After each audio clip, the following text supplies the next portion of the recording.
in the stage. Yeah, I'd say unfortunately Splatoon 2, but like if you didn't know, Splatoon 3 has a bug, or a lot of bugs, where it makes connecting to LAN mode inconsistent.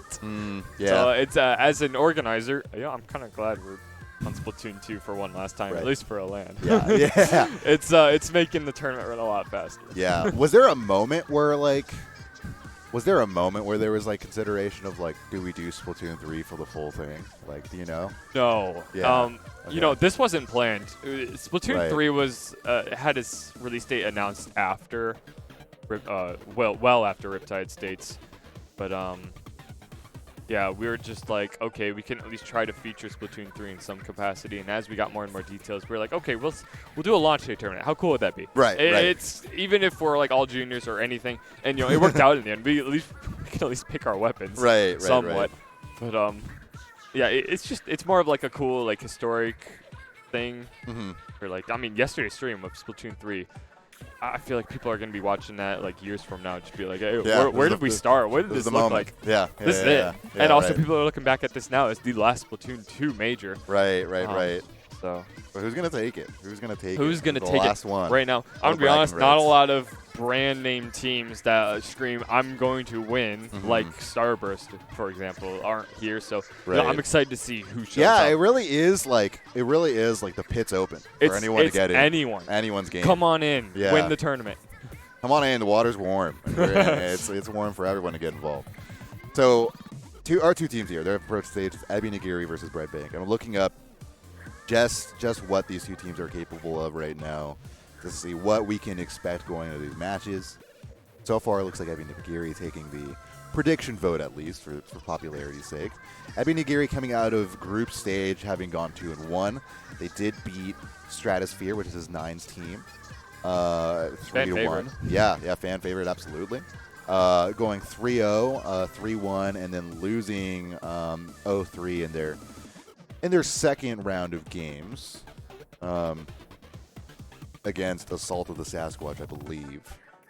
And so they go into this one with some kind of momentum here. Certainly nothing to scoff at. For sure. And Nigiri, on the other hand, being a team that, equally also like went 2-1. Similar scores, going 0-3 against Red Sun, and ended up 3-0ing Falco's team Bitterly, and 3-1ing Toxic Punks. So both teams with similar kind of scores and whatnot going into it. So I'm sure they've been prepping for this moment and waiting for their time to shine, because again, this is the redemption stage. And generally needed to go for it is, a 2-1 record, at least 2 wins. Unless you got the group that we just saw that was kind of a bit of an outlier with 3 teams going 1-2. You can't really count on that. So getting off to a good start here is important. Yeah, team setting up, and it's just a fun fact that no one needs to know at home, but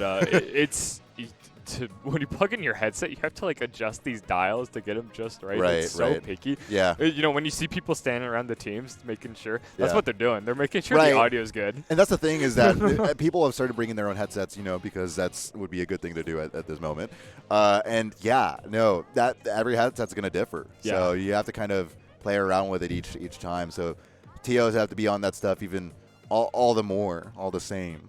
And they're getting things worked out here as players are joining the room.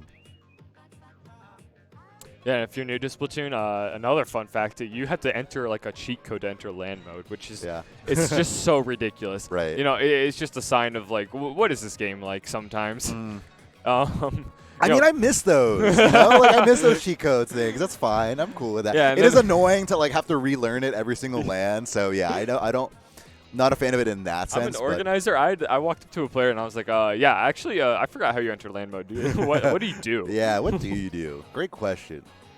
It's LR left stick, by the way. That's what it is. It's ZLZR left stick in Splatoon 3. They changed it for absolutely no good reason. Like why? Yeah, literally why? I love Splatoon. Yeah. And I'm sure that like of the spectator mode we see in Splatoon 3, we'll get like iterations and updates to it over time, because it's like not in the most ideal state right now. Here's another fun fact. There's stats at the top of the screen, Splatoon 2, as you may know. Shows KA, special charge. in Splatoon 3, you need to enter another cheat code to see those. Now, here's the kicker. We don't know what that cheat code is. What? So yesterday's stream, we just didn't have them. Wait, so there is a cheat code? There's apparently, supposedly, a code or a button combo you need to enter to see those stats. We didn't have them. We didn't know what it was. Big if true. Big if true. Yeah, for all I know, I could be spreading misinfo. Yeah, you could I haven't even played Splat 3 that much. You could be very much spreading misinformation. I'll have you know that. Misinfo on the internet. You know, that's what we do in the Splat scene. So. Yeah. Well, we'll see here. Waiting on one to join, and more audio issues we had. Hey, we just need to make sure we hear the homies. That's what it's all about. And getting, because we don't want to miss any of those call-outs. We don't want to miss, someone saying, hey, X on your back. Watch the heck out. And you can't yell. The other team will hear you. Right. I was running the spec cam. Yeah. Before this, I hear Devi. No. Yeah, I hear Devi call to one of the teammates, "You're the only one there." And as soon as that happened, the entire enemy team swarmed that guy. It was like, you cannot give out that info. You can't yell. You absolutely cannot give out that info. Yeah. That's the thing about the tight stage setup here is that you get to hear more of what they're saying. Yeah, it's a little sneaky. Yeah. Got to be a little more discreet, but it can also be an advantage. I mean, I see people complain, but personally, I think it's funny that you can just yell and get into their minds. Yeah. Especially during redemption. Do it. And it's also, it's all the more important to get your headset working right, because if it starts working wrong and you have to, speak loud enough that your teammates can hear it, that also means you're speaking loud enough. Or you're listening to absolutely super noisy, buzzy, horrible noises. Right. Unless you get that dial in just right, which is what they're still doing. Looks like one of the teams. Which team? I forgot which one it was. Whatever. One of the teams ready. Yeah. And unlike Splatoon 3, you can't do aim drills in the lobby. So, land mode might be inconsistent, but at least you can do that. Right. No, you got at least something to do if you're just sitting around. But, hey, Yos are flabbergasted right now, or at least the audio techs are flabbergasted. And that's just how it is, because it's actually interesting the kind of setup required for speaking locally, with your friends, which honestly I think is one of the coolest draws of coming to LANs, is just being able to play the game, and not have Discord lag. There's no latency. Yeah, which even is with Splatoon. Yeah, and obviously it's not a perfect setup. It's not your setup back home where you're gonna have maybe the perfect mic and the headset or whatever. But it's just a really cool feeling to have that instantaneous comms and just hear them kind of faintly too, and you can hear them kind of getting into it, and you have the surrounding air too kind of happening. Right. So it's a vibe. Yeah. I would say if you never played LAN, there's nothing like it. I mean, everything is instantaneous. There's no lag. Yeah. There's no solo queue lag. The monitors gaming generations provided us are as far as I know, there's no lag on them. They feel great. Right. No, they are if one MS. If that, yeah. They're perfect. They're about as good as you can get on Switch at least. Yeah. Right. And like you said, the air around you is great. I mean, LTC, I played a pickup with a couple people. I mean, I like them, but I've never been best friends with them. But when you're playing with them, you get so hyped together. It's definitely so great. And I left Low Tide City friends with them. I love those people to death. Right. Yeah. No, these lands are a place where you can you make friends here. Yeah. It's just a place where you're go ahead. If you're new to the Splat scene, you're not familiar, you're just kind of checking us out. We're super tight knit. Everyone here kind of knows each other. There's so much socialization. It's less of a tournament. Yeah. I feel like Smash players are coming here for the tournament. No offense to them. They're coming here to win or compete or get some friendlies in. Yeah. Splatoon, this is a community meeting. Right. We just want to see each other. Right. Exactly. I think that's the biggest thing separating. You have a lot of people labbing the game, maybe in their hotel rooms or grinding that overnight venue or whatever. But it's that's not what folks are here for. We're not here for I mean, especially as we say did goodbye. For Splat 3. Yeah. No, Splat 3. That's a separate thing. Everyone had to collectively get to level 2 somehow. Right. Everything about Riptide this year, especially as Splatoon 3 arrived on the on the weekend of it. It's this is more, especially more than ever, was a celebration. But every land is it's just a celebration of the game. So I believe we're getting in. Hey. looking at the queues, the rosters, Starbit on the rosters, staff for Low Ink, my tournament run, so that's the Starbit. All right. Also made the Riptide poster. If you see that on Twitter, yeah, really good. Good job. Good job. Spicy meatball. Shouts out. Well, we'll get started here. Redemption round 1 is going to be Clam Blitz on the Reef. Reef? It's all about getting that bridge control. It depends Right. on the comps we see. Any backliners? Well, any backliners? No. Oh, there's a Bamboo, though. Yeah, Bamboo's cool. kind of a backliner. Yeah. I don't it's know sort if I of, count no, it. yeah. Like, it's sort of. mid-range. It can be one. Yeah. But, no backliner, that bridge is up for grabs. But typically, you just see an anchor player kind of sit there and have map control. But right now, this match is going to be all over the place. Yeah. Started with the splash. Oh, I missed the heavy. That's a backline. Yeah, I thought that was a mini. Well, we'll be able to push up at least a little bit, but unsuspecting of Honage coming up behind them, and now. Shouts to Honage for using the dualies in Splatoon. Not the most favorable choice right now, but, getting into Splat 3, they seem to be a lot better, so why not work on them right now? Right. The early lead here, oh my goodness, just storming this field goal. Pulp will finally go down with their teammates, but at what cost? It's 47 to the 47 marker, says Breadbank, and now they have plenty of time to chill. Still plenty of time to go in this game, so I'm sure Ebi Nigiri, although it's not the greatest start, you still ain't sweating too much. Ooh, the clean, the sickness coming out on them. Gonna get a clam in, but are they gonna be able to really get any more substantial points here? Breadbank doing a good job at not quite wiping them, but they did get him out of there. And with Tux here, and I'm not sure the other players can catch him, the Tri-Slosher, Riley. Yeah. Gonna at least make sure they can't paint all the way up, at least kind of hold off that bridge area. But the Bamboo and Cuber here doing a good job pushing up. Nearly a wipe. There's a wipeout. And gonna break the basket again. Get down to 33. But they don't have the clams. They weren't ready for this moment. They said, "Oh, we didn't think we'd get this far. What do we do?" Well, they still are able to wind it down to that 33-point marker. Wow! Did the basket go up? Yeah. Wow, that was frames away. Yeah, literally. Not able to jump away, but it's fine. You'll take it. 27, perfect for Breadbank here, and yeah, very, very comfortable at this point. Breadbank's looking super good right now, but I don't know. It's still anyone's game. 3 minutes left. Still and a lot of picks going out on the side. How do you pronounce it? Help me out. I'm trying not to. Ebi Nigiri.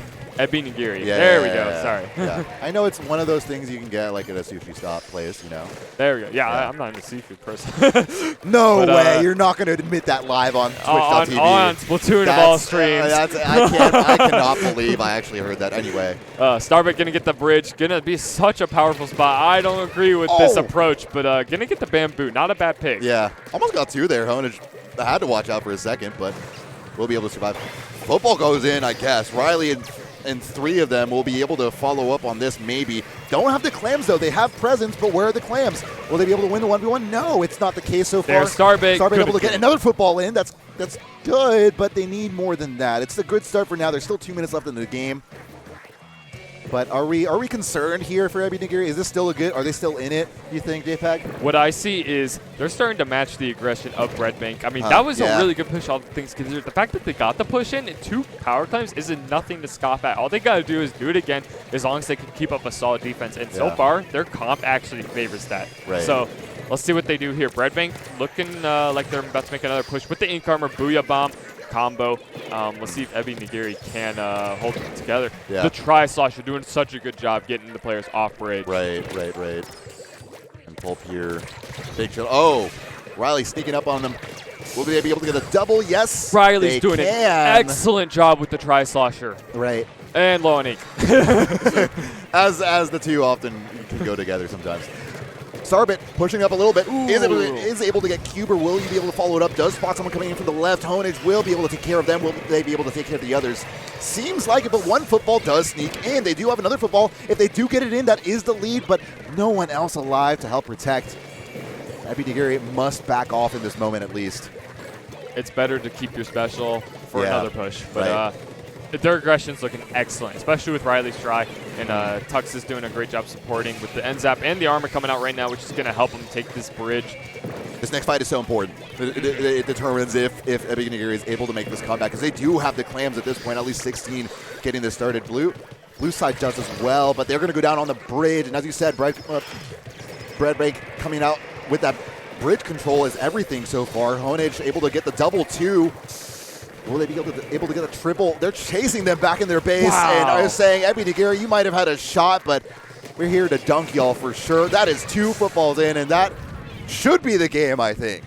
Starbit, the last remaining defender, probably the best weapon to defend.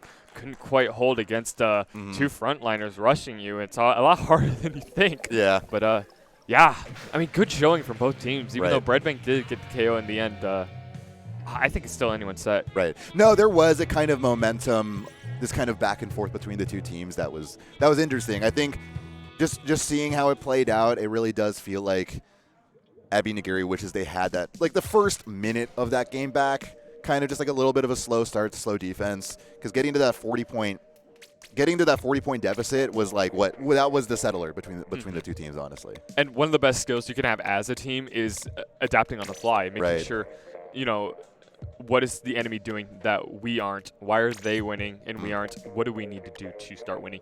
Halfway through that game, you could tell, like, someone probably, like, started calling out, like, dude, we got to be more aggressive. We got to get going. And they did. They really showed up with that. Yeah. No, actually, the aggression is exactly like you just saw more willingness to put themselves out there on the front line, right? Yeah, and it paid off. Nearly. If they had a little more time, or if that KO didn't happen, I think they could have pulled it off. Yeah. But maybe next up on Splat Zone's Piranha Pit, maybe. Maybe. We'll see how they adapt. Blitz is that outlier mode we were talking about before, so we'll see, does what just happened on the screen right now reflect what we'll see in the other modes generally? And we'll tell. It's all about being consistent. Every map and mode, can you pull through? I mean, some teams, horrible at Rainmaker. Some teams really good at tower control. Right. But Spot Zones, is this their mode? We'll find out. Every team's got their bread and butter. We'll see if Breadbank can find theirs here. Was that intended? I didn't.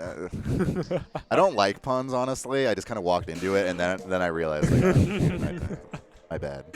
My bad no to worries, the people no that don't worries. like We love puns here, I promise. We shouldn't.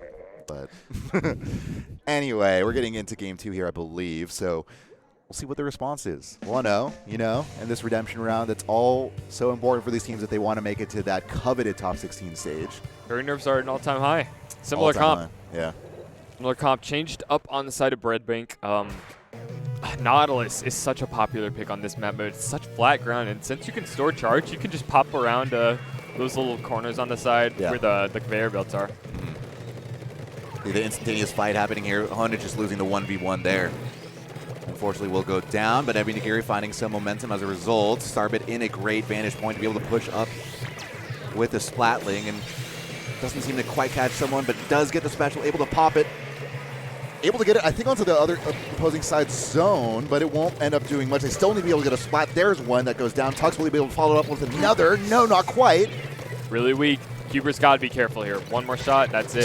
There we go. Wow. So really clutching it huge. through. Clutch as heck. Will he be able to get another? No. Tri-Slosher will be able to calm things down for a little bit, but Briley won't be able to do it on their own. Good trade, and trades are a lot less common on land, but something I want to mention, I mean, the zone on this map, well, there's not just one zone, there's 2. Yeah. And so you see scores like this, 89, 95 in the first minute of the game. It is so hard just to keep cap on the zone. So every point matters. Right now, as soon as they gain lead, that is just huge. But no, they aren't. They're going to get that penalty. Right. There is this kind of back and forth. And to me, that signal is that both teams are kind of just like diving in, I mean, we talk about like these comps and the lack of range that we've kind of seen from them, and it makes sense, right? But for the first time, we're finally seeing one of the teams now, Breadbank, pushing up with something of control over mid. Let's see how long they can keep this up, David. Yeah, it looks like they're having a hard time getting back in. They're so distracted by the inkjet.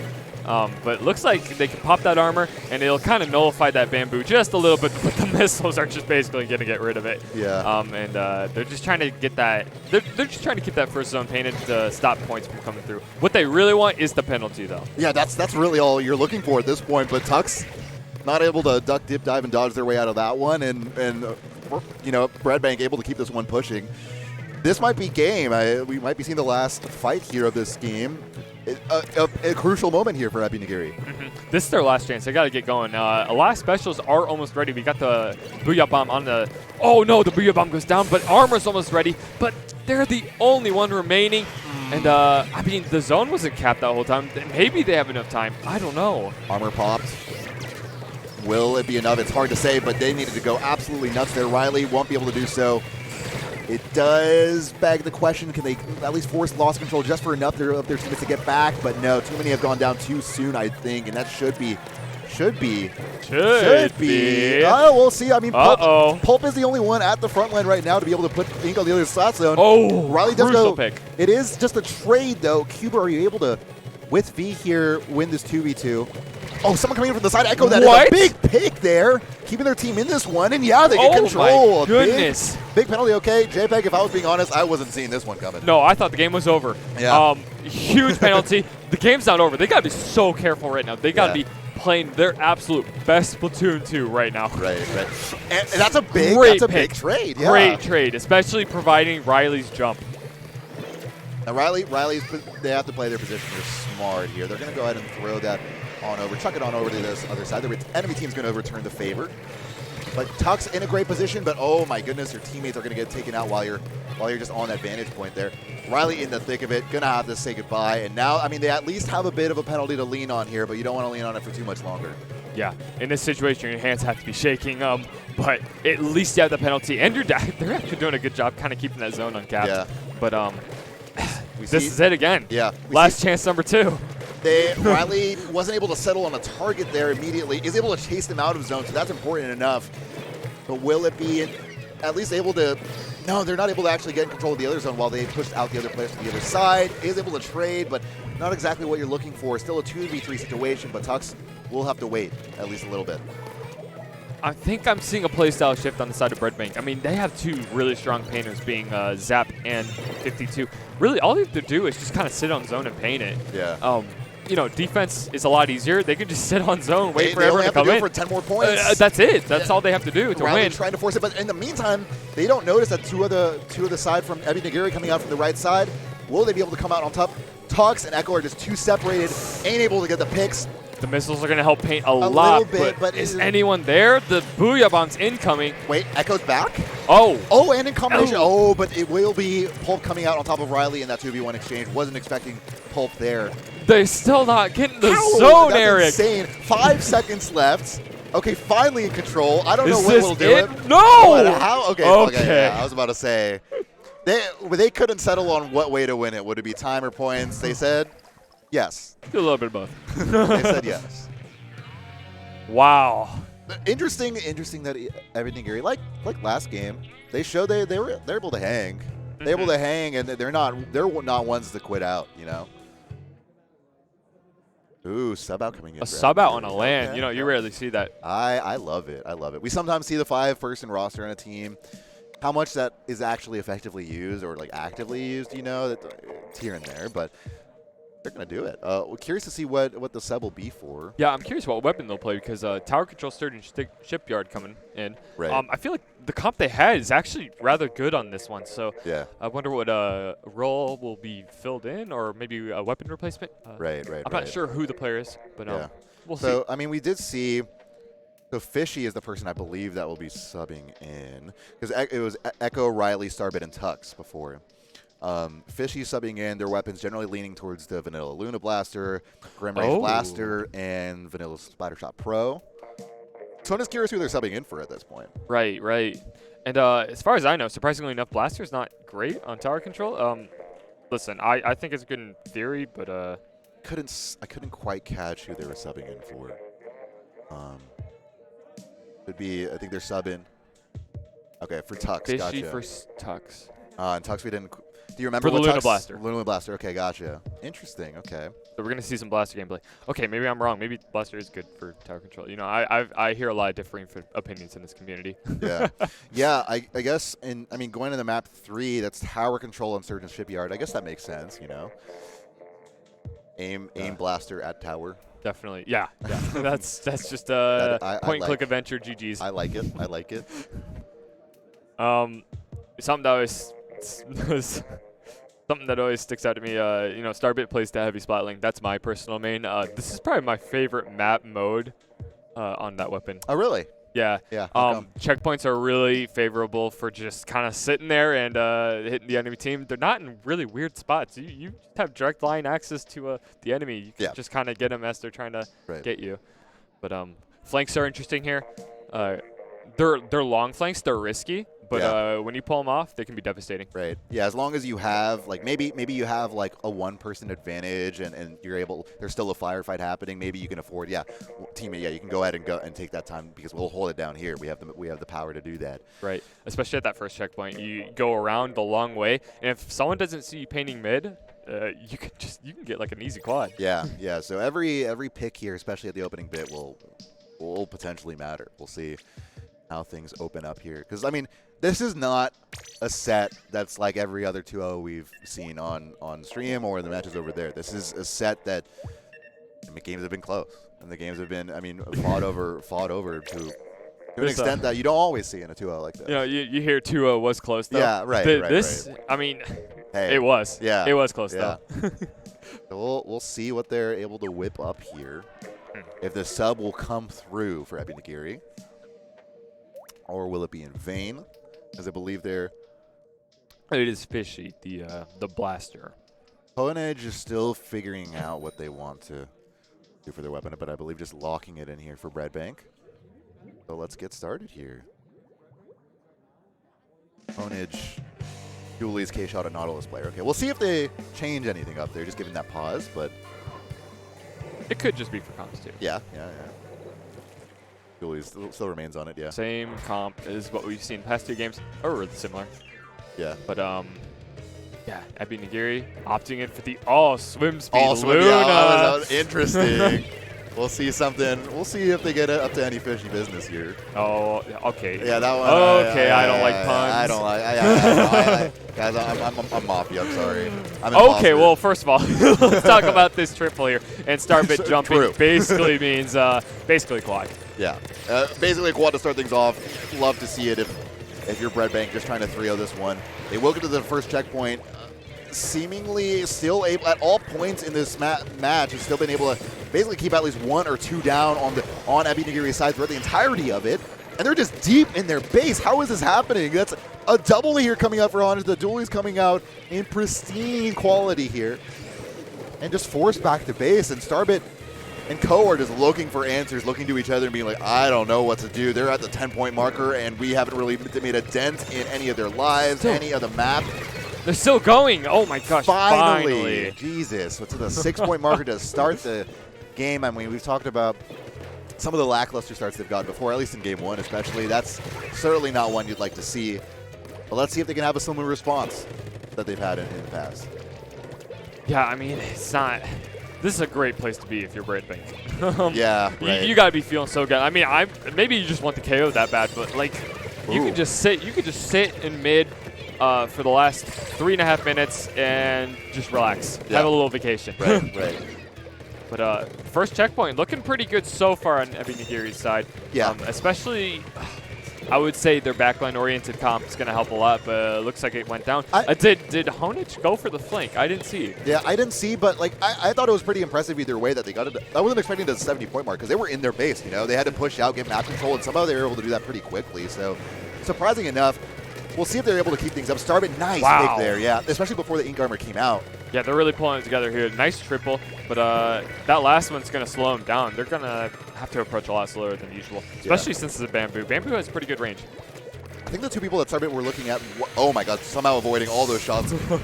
Able to at least push up a little bit more special, and now Fish get a great vantage point where at least Breadbank maybe a little bit distracted, not expecting a Luna to come up right up on them, but not. Ooh, the direct so clean, so nice. Will they be able to follow it up? Not quite, but still a trade is. You'll more than take that. But where I guess the rest of the team just not there quite just yet. Pushed up a little bit ahead. Yeah, what I'm noticing right now, Ebi Nigiri just has such a hard time like keeping all 4 of their teammates alive. Yeah. I mean, watch, they're gonna enter mid, and I mean, when 2 down, 2 down, 2 down. But like, I'm worried because they just have a hard time. Okay, maybe Commentators cursed. You're welcome, guys.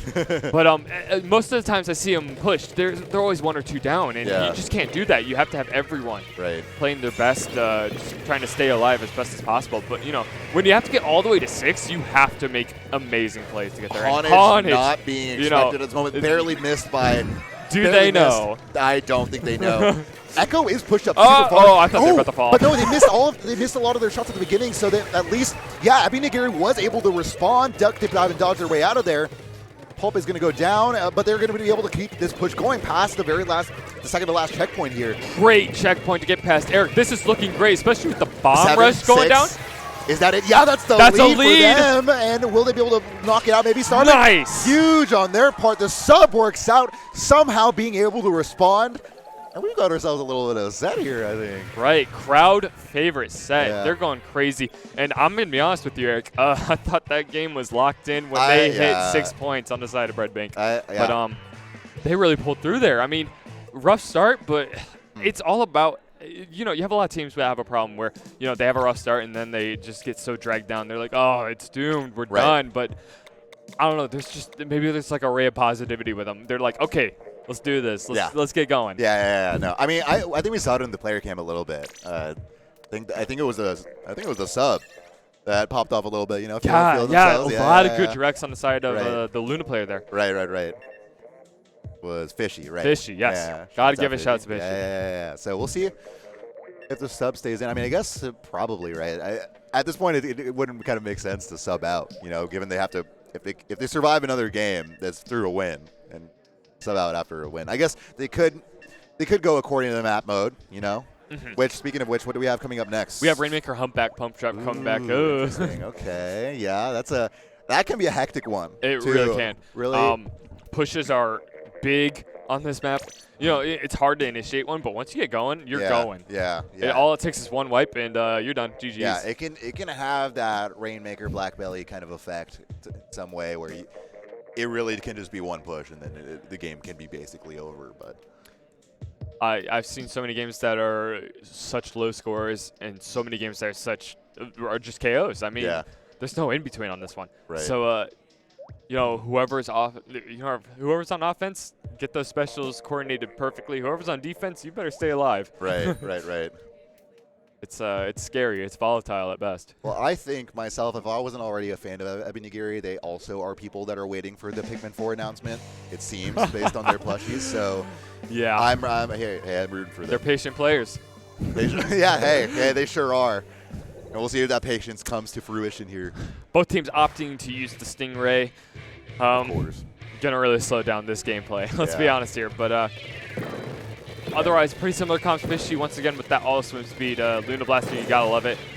And Breadbank getting that pop, which does help charge special, and that's going to lead to a Stingray. The quick flank on Breadbank's side, it results in a trade, but still going up 3v2. Fishy just trying to settle for at least one splat, but it's not going to come, and the Rainmaker push is going to come quick and heavy at the start here, but not before these suction bombs can reach them. At least a little bit of a wall, a barrier to protect them for now, but for how long, I don't know, because it'll be one instantly going down for Ebi Nigiri in a preemptive push without their teammates, and now they might be paying the price here. Luna Blaster being rather aggressive, trying to get the Rainmaker, and does get it in the end, but the missiles that the dually players popped kind of displaced them. So, I mean, it was a good pick. That could have been a big push. Yeah. It could have been, but stopped just right at the moment it really needed to. They were there right when they were needed. Yeah. Echo has special available, but still going to go in hard, and it's going to result in at least one splat, two going down on Breadbank's side. They have the vantage point now to orchestrate the push they might need. Here. Stingray, though.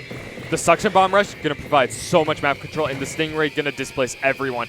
It is wide open. They can swim the Rainmaker right through there. That Stingray being so crucial for Ebi Nigiri, actually distracting Breadbank's Stingray that did want to focus on that push, but was forced to kind of focus away from it and was taken down. Yeah, and we got Breadbank trying to get control of mid. I mean, 36, not a big lead still. It's all about KOs on this map. You want the KO always. I mean, I personally had games where we have such a good lead, and then right at the last minute overtime we lost. It's heartbreaking. You don't want it. Honage is going in. I was about to say I'm hooked on Honage there, but he's not going to be able to finish it up. Still able to at least get it to a point where, I mean, the defense on Ebi Nigiri's part is still holding up strong. Mm-hmm. But sides are flipping. They're getting control of mid, getting all their specials ready. The zap goes down, which is going to hurt a lot. They're going to want to slow down. Starbit is holding the Rainmaker, making her a bit of a vulnerable player.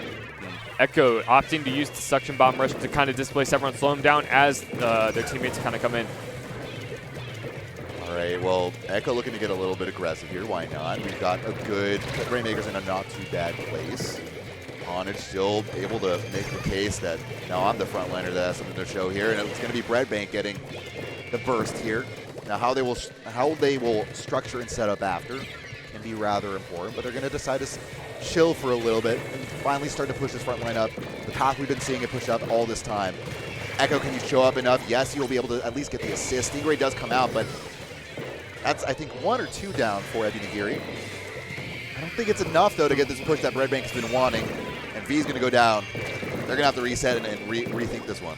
Excellent raid by Starbit just to get him out of their hair. And, yeah, like you said, it's all about setup on this map. I mean, you got this corner. You can opt to go left, but it's I think most players would agree it's objectively just kind of a worse play. It's more of a surprise pick. But, you know, on this map mode, it's all about setup. You have to get around that corner, and you have to get all your specials ready, and everyone has to be in the right place. Context certainly matters, like based on where every player is, where the Rainmaker is. Sometimes the left path can make sense, but this is the main one. Where Fishy's at, hiding behind that wall, a kill would be crucial. Wasn't able to pop that special, and now it's, unfortunately, they're gonna have to take a backseat, I think, only having 2 up in the mid. They're gonna say, hey, we gotta go back to base and give them at least something of a push here. So, Ebi Nigiri, can you keep up this defense? Because at this point, you're 4 minutes into this game. V just barely not able to survive there. That was a little bit of a scary moment there. I wouldn't give a shout out to Echo for identifying that Ray needs to go. Immediately went for it, no hesitation. And that led to an excellent defense. Yeah. Having a lead from like the beginning of the game and having to hold it is pretty difficult. It can like kind of weigh on your mind, like just having to play defense so much. So it's really surprising to see Ebi Nigiri hold on to it all this time, because they've been the one fighting from the other side for the most of this set. And Starbit's doing such a good job at not dying and keeping that Ray. That Ray is ready. As soon as they pick it up, that's going out. I mean, check this out. As soon as they get to that corner, that Ray's coming in. Nice. And Fishy around this corner. The Blaster's such a good weapon around the wall. It is so hard to fight there. Yeah. Yeah, being able to have Fishy as a sub here actually being so crucial and able to show they were the correct decision here. Yeah. Ebi Nigiri has 2 specials ready. And 10 seconds left. 10 seconds left. The clock looking really good. Wanting to go down. Okay. Starbit's Ray's ready. Chaos. Get ready to say GG's unless they took the Rainmaker. And it's utter chaos at the end, but it's going to be Ebi Nigiri being able to bring that back. Eirik, we have a Game 5 on our hands. Let's hear it for Game 5. We have a Game 5. You know, can't say I'm ever complaining or having a bad time when there's a Game 5. No, especially in the context of this set. I mean, Breadbank was so dominant, but Ebi Nigiri, ever since that sub, I mean, the Blaster player is helping out so much. Fishy on the first 2 games that they played really showed up. And now going into a Game 5, we have all this momentum, but we have a tech call to stage. Uh-oh. So we'll see. It is on Ebi Nigiri's side, so I wonder if, like, they got the win and they're grateful for it, but, like, maybe they had, like, a head start. Yeah, sometimes you just got to take it. Yeah. Some teams have really sometimes just been taking, like, yeah, look, I get there's issues. We're just going to play through it. And there was a set yesterday where one of the teams had to disconnect, like, near the end of the game, and they still won. So, you just kinda, I guess you just take it at that point. Yeah, but it's tough, especially on land mode. It's like, dang. Yeah. Disconnect? Come on. Right. You can disconnect in land mode. Fun fact. Another land lore tidbit that a lot of people won't know. If you hit your knee on the table like me, you know, if you're tall like me and you hit the knee on the table, it disconnects you because you're switched temporarily on docks for a split second. Yeah. I mean, Raiders aren't tolerated here generally. Ideally, we don't have Raiders around here, but especially just like we can't physically afford you to be here. Because and there's people all around you. Please stay calm. Please don't damage the equipment. But even if you were to, it's like, okay, you'll just DC, and that's on you. You'll disconnect. That's you cannot rage. Yeah, you have to keep it together. Right. But I mean, you got both Devin and Vincent walking to the stage. It's got to be bad. Yeah. It's got to be bad. There's nothing that happens. So a little bit of a momentum pause here as our TOs, our tech crew are figuring things out. You ever been a Raider? No. Insane. Insane you would lie. Oh, okay. I was a Raider. In Splatoon 1, it was really satisfying to like throw my gamepad onto my bed where like it wouldn't hurt or make like any noise or whatever. It was the first game to really make me do that in like forever. And you have to learn to unlearn that, you know. Yeah, you have to get that out of your head. Yeah. Okay, I kind of lied. Here's the weird quirk. In competitive settings, when I'm with a team in voice chat, I'm cool. Right. I am so perfectly cool. If I'm playing solo queue, no, solo queue is the worst. I am so uncharacteristically angry, and that's why I'm B- in Splatoon 2. Yeah. I'm not touching that mode. I'm playing League for days. Right. If I'm in a voice chat with someone, I'm cool. I'm having fun. Right. Yeah. All these players, I'm sure, are like X rank. Right. Everyone plays solo but me. Right. But like why? But why would you touch solo? Why would you? It looks a lot more fun in 3, especially when League battle's not really an option. But you can also play with friends, so that's good. That's good. That's the main big thing. change. So it seems like a little bit of a headset issue. Whether it's game audio, whether it's the ability to hear your team, either one being pretty important. Or it's screeching in your ears. They like to do that. Yeah, a little bit, you know.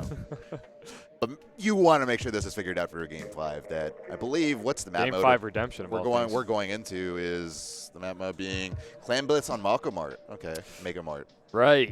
You want to be locked in on this one. Small map mode. Yeah. Scoring's easier. That's just way really more, all you way need to more know. chaos. Way more chaos than you can see in other map modes. We'll see. Yeah, like I mean, they want to be ready for this chaos where comms really do matter. I mean, they matter on every map, but especially here. Especially in this moment, especially when the movement of one squid for one frame is just actually really important because they can do a lot of more damage with that one frame they get. For sure. And I just want to mention someone is nuts. Not raging. Someone just had to pop up for their life. And here's the heartbreaker. That set, only the people who watched it know what happened. That's the thing. The majority of the sets here, it's like if I'm on house audio and they can happen to hear me, please clip that. Thank you. Yeah. Please do. But hey, no, you have a lot of moments that you get to hold near and dear to your team. Mm-hmm. Only you, and the little crowd behind you. Yeah, right. Honestly, those moments are the really cool ones in top 16 because at that point that's what, especially when you have people coming in because they're like, okay, it's top 16, I'll come through and chill. And that's when you have a lot more of the hype sets happening, and you can't unfortunately capture all of it, but a lot of close matches happening, and it's really cool to kind of shuffle in from setup to setup and be like, happening. Oh my god. Oh, game 5 over there. Oh, game 4 over there. Oh my god. Yeah. So that's what's the score? Right. Yeah. No, everyone. Is this bracket? Yeah. Right. Yeah. No, we're just warming up actually. Hype warm up. Yeah. All right, 81. Okay, this is an IPL thing, and I don't know if you've been following us for much, but sure. we do the predictions. Right. You put real channel points into that. Yeah. It's a little bit of a culture we have.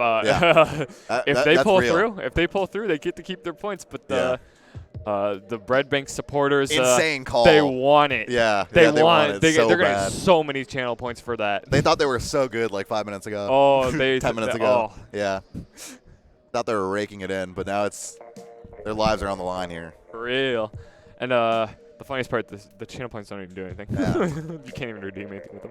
It's just a bragging right. Everything's made up in the points that matter. I get it. But they do. Yeah.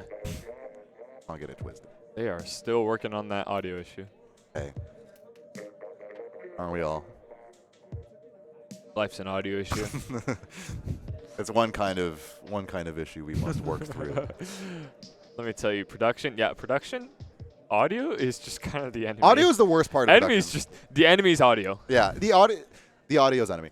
No, but yeah, audio's the one that you can have so much interference. It's so crazy because if an audio, for example, you can have an audio cable, but if it's messed with if an Ethernet cord goes around it, it can mess with the signal. If a video cord goes on top of it, it can mess with the signal. There's so many things that can mess with audio in this way that other things aren't affected. That's so annoying. Yeah, Low Tide City, one of the commentator mics had a buzzing in it, and we can't have that. That's just not acceptable. Boo. We found out moving the cable around, literally, like a 10-foot detour. These are the kind of nuances that the folks on the stage here are dealing with. 10-foot detour, had to tape it on the ground. It was so much tape. Yeah, right.